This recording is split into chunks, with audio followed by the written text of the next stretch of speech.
Em nome de Allah, o Clemente, o Misericordioso, dando continuidade acerca das necessidades básicas.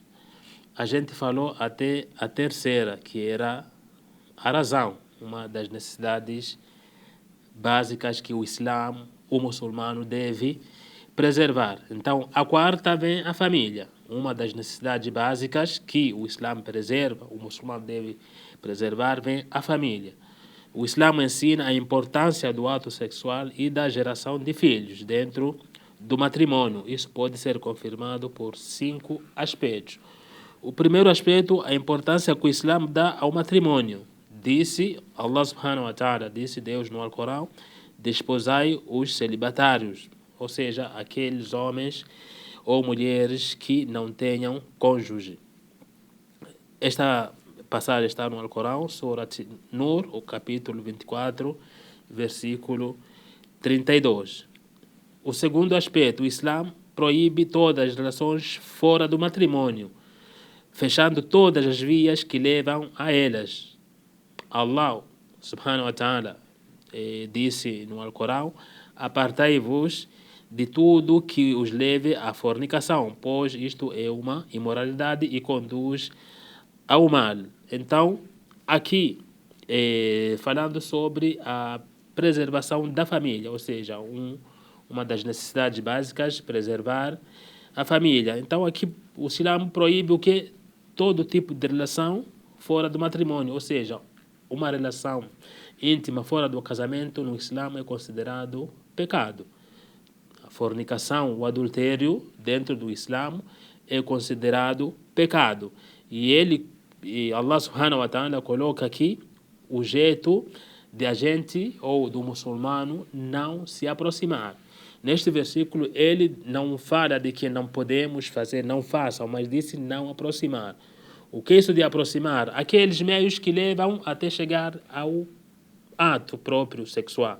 Ou seja, você não pode, por exemplo, ou o muçulmano não pode se isolar ali num quarto ou num parque apenas com mulher, ou seja, uma mulher que não seja sua esposa. Então, esses atos de se isolar num quarto ou num parque, então são atos que podem levar ao quê? A prática daquele próprio ato. Então, o Islã, ele fala não aproxime, ou seja, Allah subhanahu wa ta'ala nesse versículo no Alcorão diz não aproxime esse ato, não tente, ou seja, não entre nessa tentação, porque hoje se aproxima, hoje é um aperto de mão, amanhã pode ser apenas um beijinho, só que aquilo vai transitando, passando fase a fase e vai acabar fazendo o quê? Cometendo o adultério. Então aqui o Islã veda isso, falando aqui do que? Cortar o mal pela raiz, ou seja, se você aproximar, corre risco de cometer esse ato de adultério ou fornicação. Então o Islã diz não aproxime, ou seja, passe longe, porque é algo que leva à obscenidade. Leva à obscenidade, essa prática, no caso, do adultério ou fornicação. Então, pois isto é uma imoralidade e conduz ao mal. São coisas que conduzem ao mal. E todos nós, muçulmanos ou não, sabe o quanto é ou pode acontecer, ou o que acontece do mal quando são relações que não são lícitas. Aquelas relações que o homem decidiu, a mulher também decidiu, vão se juntar. O que acontece?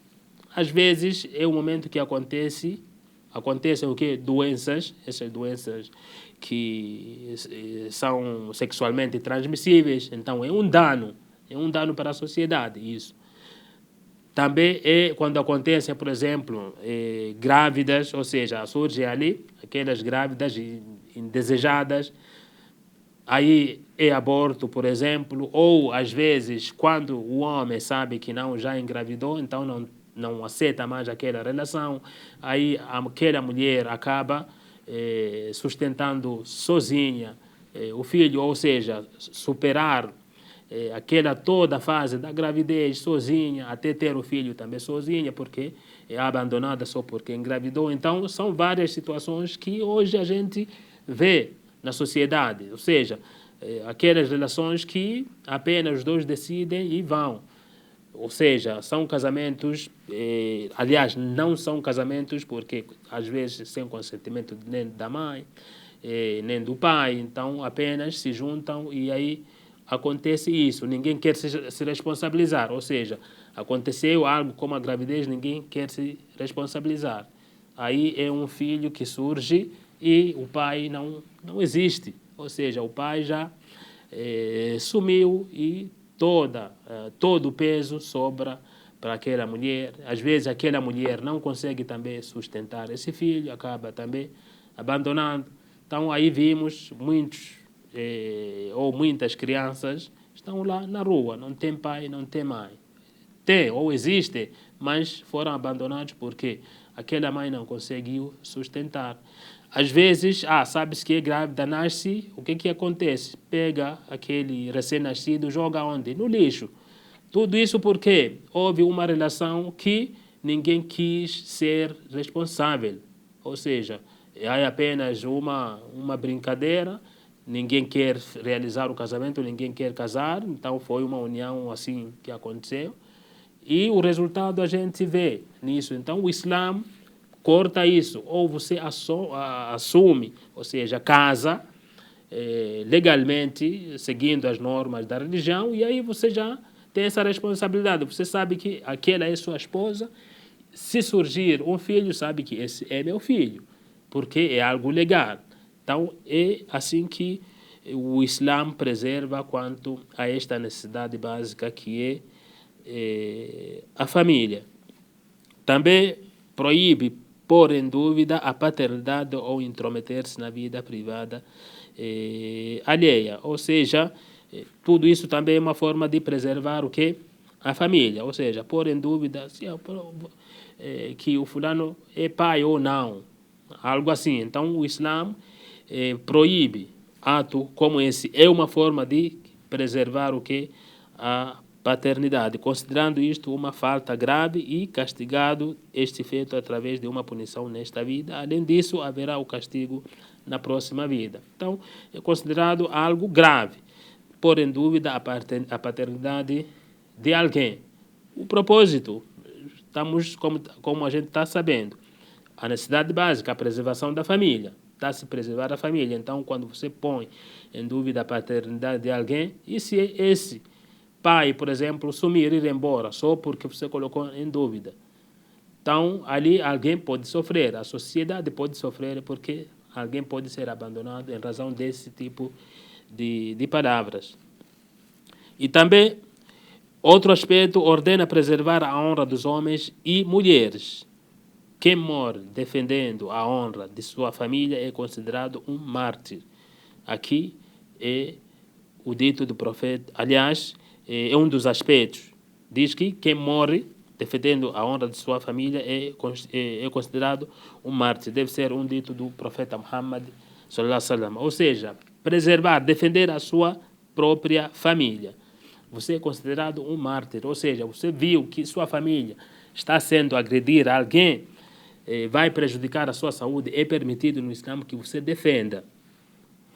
Você sabe que essa pessoa, se é um ladrão, um assassino, capaz de tirar a vida da sua família, você pode ir até ao fim, ou seja, defender a sua família. Então, isso é uma necessidade básica. São recomendações que o Islã incentiva. E isso indica que preserva a família. O Islã, ele preserva a família, preserva a honra. Então, tanto o homem assim como a mulher. Então, esse dito que é do profeta Muhammad já é uma das evidências sobre esse ato. Também, uma das necessidades básicas está os bens materiais. Os bens materiais que a gente consegue, que a gente tem, que as pessoas têm, é uma necessidade básica. O Islã ordena proteger os bens adquiridos na busca do sustento, permitindo a compra e a venda, a troca e o comércio. Então, os bens materiais é uma das necessidades básicas. Então, o muçulmano tem que proteger aquele bem que ele adquiriu. Afinal, ele adquiriu de forma lícita, com dinheiro lícito, então precisa preservar esses bens. se é comércio, permitindo compra e venda, ou seja, o Islã também permite. São seus bens materiais. Você adquiriu, então permite que você compre ou que você faça a venda, trocar ou fazer o comércio. Então, o Islã permite isso e permite que você preserve esses seus bens materiais que você adquiriu licitamente. Mas proíbe a usura, ou seja, o Islã proíbe a usura, o roubo, a enganação, a corrupção, aproveitar-se de bens alheios por meios ilícitos. Então, aqui o Islã, ou seja, está falando do que é proibido, a usura, os juros. Te empresto tanto, você tem que me dar o dobro. Isso no Islã não é permitido. Então não é permitido a usura. O roubo também não é permitido. São atos que o muçulmano deve evitar. Também a enganação, ou seja, você enganar as pessoas para se aproveitar de algo. Vai a um comerciante, quer tirar algum bem que ele tem, algo que ele está vendendo, promete pagar e não paga. Então isso é proibido dentro do Islã. A corrupção também é proibida dentro do Islã. É uma forma também de preservar os bens materiais. Ou seja, ser corrupto ou querer corromper as pessoas de qualquer forma.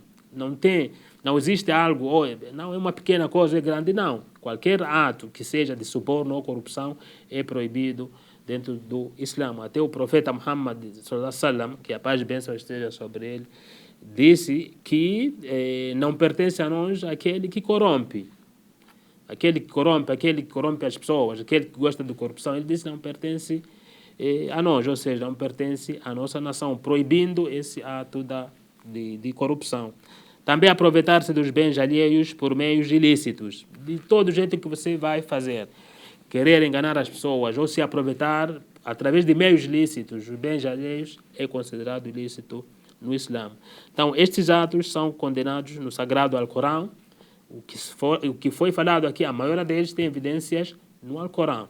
Tem provas no Alcorão Sagrado, ditando graves castigos para aqueles que os cometam. Ou seja, fala-se também de graves castigos para aquele que cometer. Graves castigos diante de Allah no dia da ressurreição. Wa sallallahu ala Muhammad wa ala alihi wa ashabihi ajma'in. Alhamdulillahi Rabbil Alamin.